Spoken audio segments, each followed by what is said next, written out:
Will Robbins here, wishing you a very happy 2011. Now, I want to give you this wonderful gift to share with you the ways that you're going to play the best golf of your life in 2011 without setting any goals. Sounds a little bit extreme, but I promise you this stuff works. So, here's what I want to talk to you about.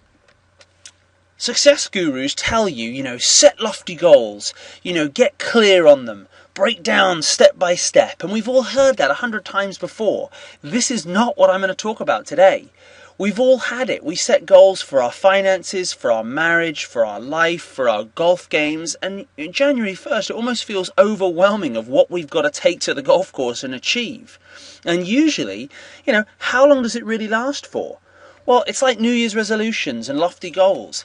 How have they worked for you in the past? Well, realistically, they don't. I mean, they're a real struggle, aren't they? Because it becomes overwhelming. It becomes too much. And although on New Year's Eve with a glass of champagne in our hand, we say, yes, I want to break 90 or break 80 or I want to play in the club championship, things start to come up, don't they? What gets in the way? Why doesn't it work?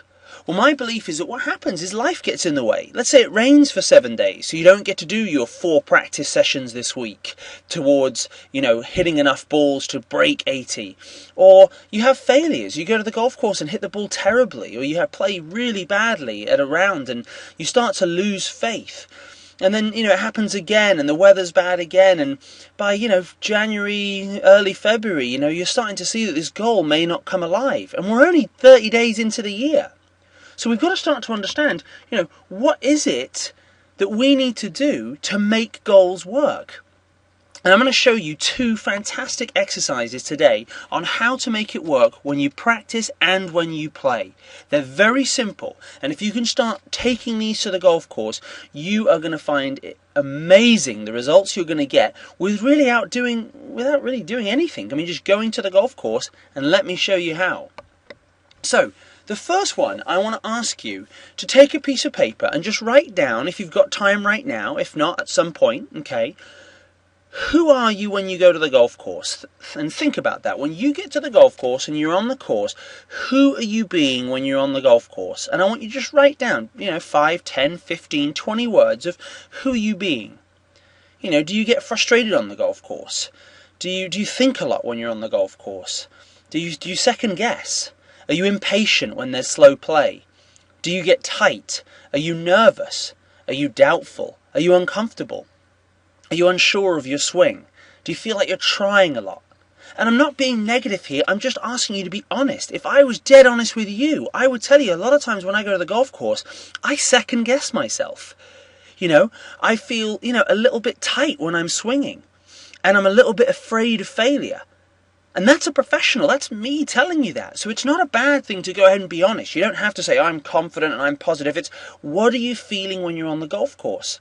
And I think what you're going to start to see is, if you circle the top 3 things that you're feeling and being when you're on the golf course, it might surprise you.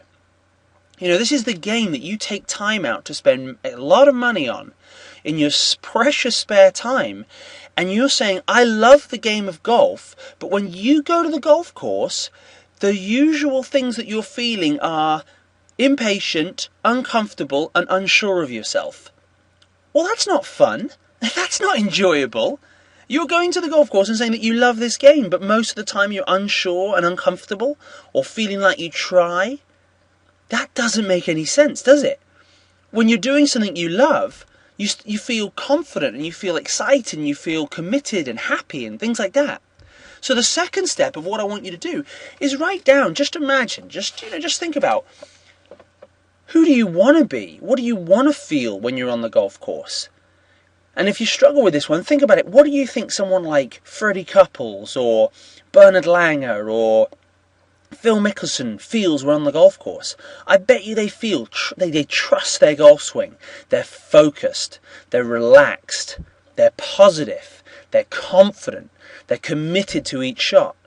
So write down on a piece of paper now, what are the things that you really want to feel and be out on the golf course? And circle the 3 key points that you want to go to the course with. Let's say, for example, you want to go to the golf course and when you play, you want to be patient, you want to be positive, and you want to be relaxed. Okay? Now, you start to see the problem.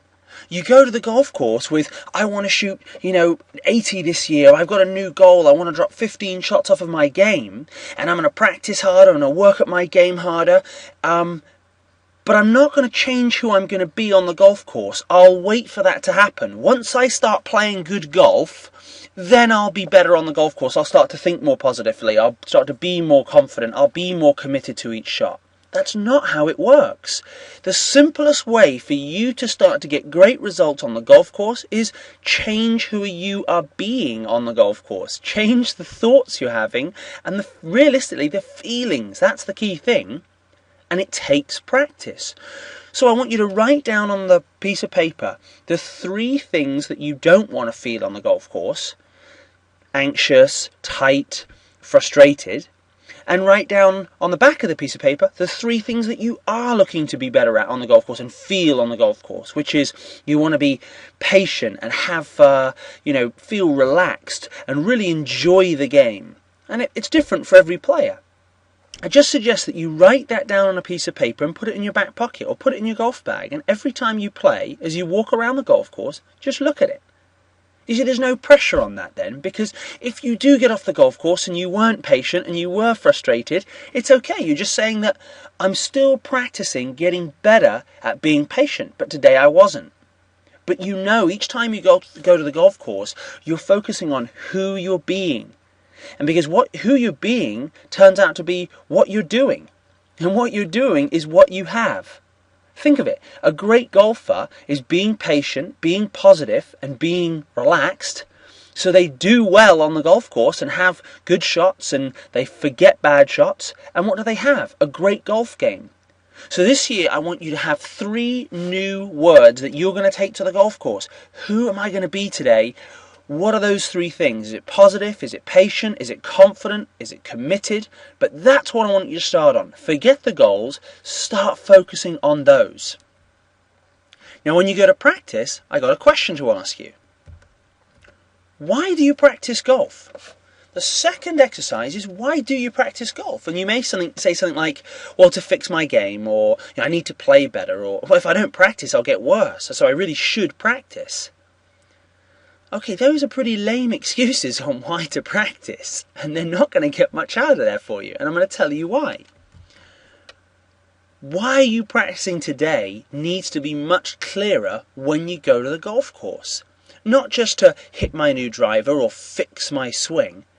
Before you go to the golf course, I want you to start writing down, what are you going there to work on?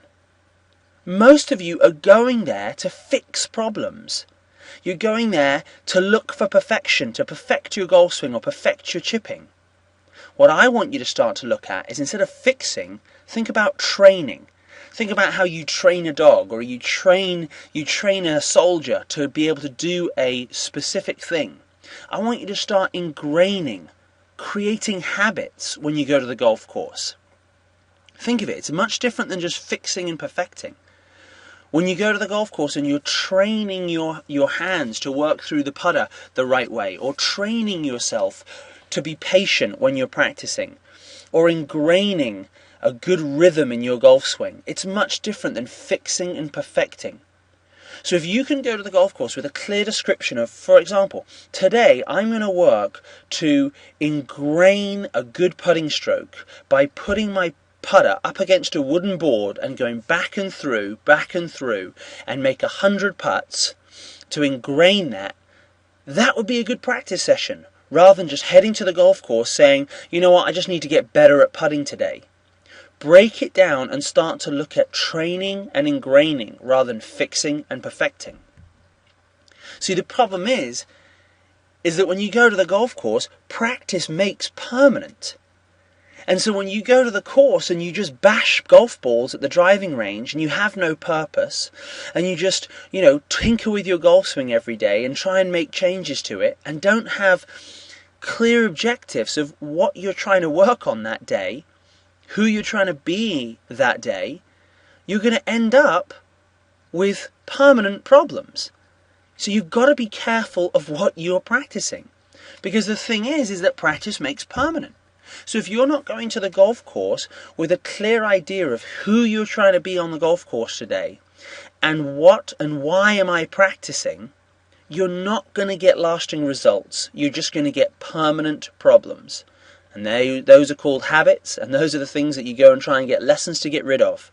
Lessons don't fix habits. They just explain what you're doing wrong. Permanence comes from practice. So changing the way you practice is the key. So remember, write notes before you go, specifically for what you're going to work on. You don't have to have goals of how many putts you're going to make or what exactly, how many targets you're going to hit. But you can say, today I'm going to work specifically on these 3 areas, and I'm also going to be patient while I do it. I'm also going to be persistent in my practice and commit to my routine. And I'm also going to be enjoying. I'm going to enjoy it while I'm out there, because everything is practice. So forget goal setting and start to commit to a process. Start to find the way that you best practice. Go through the routine the same way each time, so you become a good practicer with a practice ritual that you can take to the course. And then when you go to the course, have a routine of focusing on, who am I going to be on the course today? I'm going to be patient, I'm going to be positive, and I'm going to commit to my golf shots. I can guarantee you that if you commit to this for only 30 days, let alone 365, it is going to transform the way you play. It's going to make achieving goals simple. They're going to happen naturally without even thinking about it, because you're focusing on the right things. I really hope this helped. I can't wait to hear back from you about how you're playing and how you're improving this year. Remember, play with passion, play with confidence, go out there, commit to your process, and have fun doing it. And I can't wait to hear about the great scores you shoot. Have a great 2011. I look forward to hearing from you.